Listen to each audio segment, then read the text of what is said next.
Hi, my name is Joe Goetz and I'm a project manager in the Disaster Recovery Solutions office here at Dewberry. One of the contracts that I manage is for the Federal Emergency Management Agency, and it deals with private sector supply chain analysis. Today I'd like to explain a little bit about what supply chain analysis is and why it's beneficial for FEMA to know this after a disaster.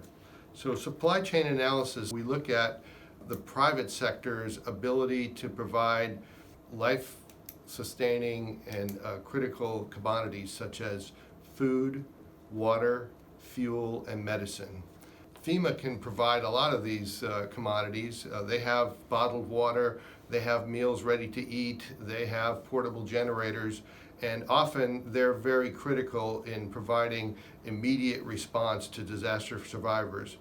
But it's very important for FEMA to know how quickly the private sector will be able to be resilient and get their commodities back up and running. So organizations like Walmart or Amazon or other private sector companies can get their commodities flowing, and that way the government doesn't have to provide survivors. The government would much rather have the private sector provide these commodities than the government doing it.